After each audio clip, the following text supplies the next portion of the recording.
Sejak tahun 2015, pemerintah punya anggaran baru berupa dana desa untuk mendorong pertumbuhan desa-desa di seluruh Indonesia. Apa saja yang sudah dicapai dari gelontoran dana ratusan triliun ini?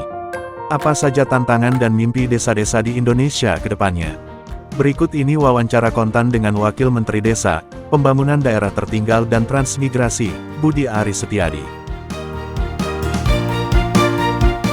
Pak, tahun depan Kementerian Desa mendapatkan tugas berat dari pemerintah sampai 2024 tentunya, bahwa harus menyisakan tinggal 6.000 desa untuk yang tertinggal. Kira-kira dengan dana desa yang naik sedikit, hanya sekitar 3 triliun menjadi 70 triliun tahun depan. Gambaran program apa Pak untuk mempercepat? Ya, yang pasti bahwa selama panjang 2015 sampai 2022 ini dana desa yang sudah dilontarkan sudah lebih dari 400 triliun. Dan kita akui memang kemajuannya belum merata. Jadi sangat ada desa-desa yang majunya sangat pesat, tapi juga ada juga yang masih berjalan lambat. Tentu saja permasalahan setiap desa di seluruh Indonesia beda-beda. Karena ada desa-desa di Jawa misalnya, penduduknya banyak, lahannya terbatas, sementara di luar Jawa khususnya Papua, di Kalimantan, arealnya luas. Ada satu desa yang 15.000 hektar, 20.000 hektar, sementara penduduknya cuma 200 sampai 400 jiwa. Jadi memang kondisi desa-desa di Indonesia ini memang sangat beragam. Karena itulah kearifan lokal menjadi penting. Tantangannya juga luar biasa.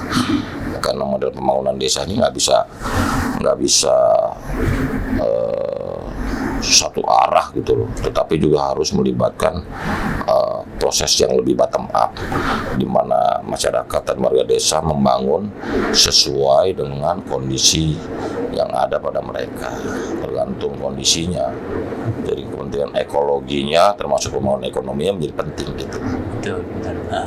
Kira-kira prioritas terkait misalkan meningkatkan kesejahteraan, pencapaian SDGs, kira-kira boleh digambarkan? Ya, yang pasti kan begini, tantangan ke depan ini kan kita menghadapi isu soal ketahanan pangan. Isu strategis nasional ini kan ketahanan pangan. Seluruh negara di dunia berlomba-lomba untuk menyelamatkan dan mempertahankan negaranya dari isu ini. Nah, kembali ke soal isu ketahanan pangan ini kan tetap aja desa sebagai tulang punggungnya, karena lahan pertanian ada di desa. Yang kedua stunting. Ini terus terang stunting ini kita masih tinggi 27%, dan Pak Presiden di 2004 mentargetkan turun setengahnya. Nah, kembali lagi kalau soal stunting memang juga desa juga memegang peranan penting. Yang ketiga adalah soal isu kemiskinan ekstrim.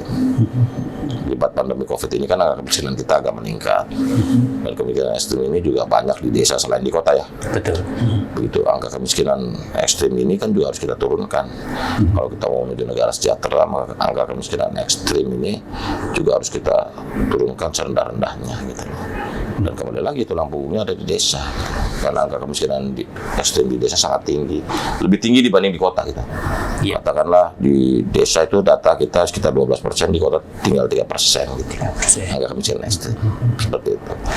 Jadi tantangan-tantangan itulah yang harus kita jawab secara program dan juga kerja-kerja Kementerian Desa, khususnya juga para pemangku kepentingan di desa, untuk mengeksekusi 3 program utama nasional itu di level desa.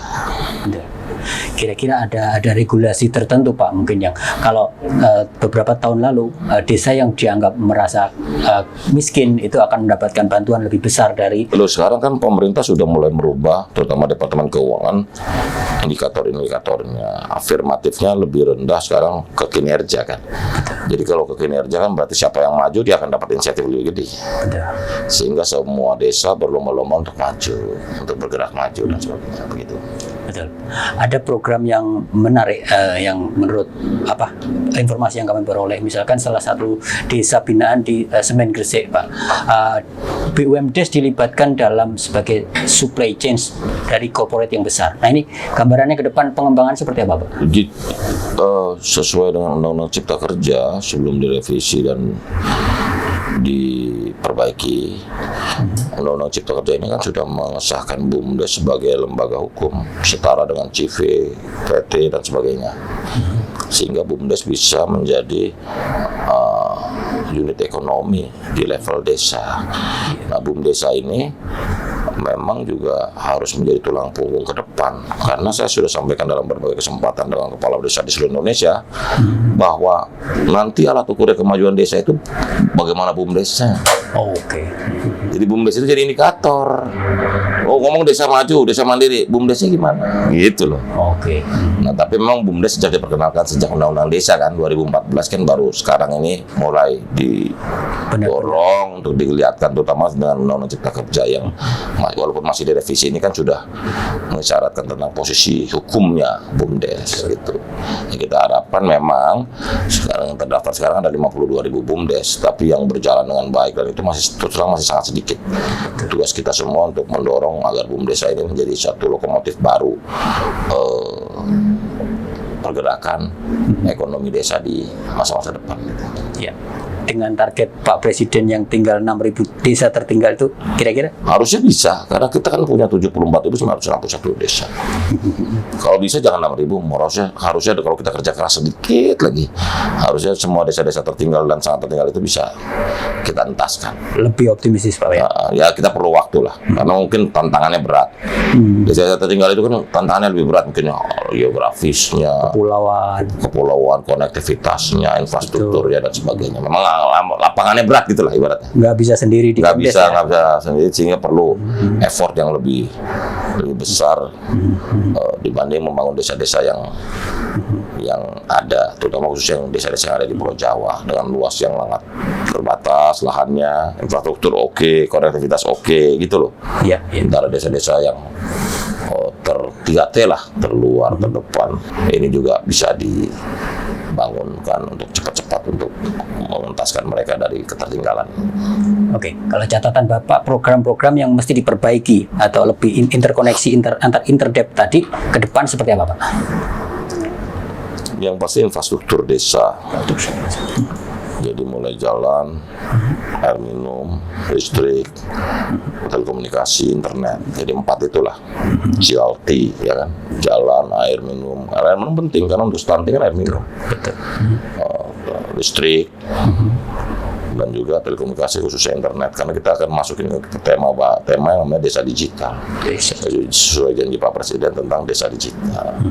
Desa digital ini kan penting karena ekosistem digital ini kan makin borderless, makin maju ke depan. Nah, desa ini jangan sampai hanya menjadi konsumen, tapi desa itu harus masuk menjadi dalam ekosistem digital, karena tanpa batas, sehingga desa juga bisa mempromosikan produk-produknya lewat ekosistem digital itu. Ada keterkaitan antara desa digital dengan ekonomi UMKM digital. Iya, ke sana arahnya. Akan ada. Ya, justru itu arahnya ke sana, karena kita sadar betul bahwa seluruh potensi di desa besar, cuma kan belum digarap secara baik, gitu loh. Banyak hal unik, banyak hal produk-produk yang layak dipasarkan, terutama lewat instrumen digital ini bisa memasarkan produk-produk desa-desa khususnya yang unik-unik, yang khas, yang tidak dimiliki oleh desa-desa lain gitu. Sehingga desa ini bukan sekedar sebagai konsumen, tapi juga sebagai produsen. Oke.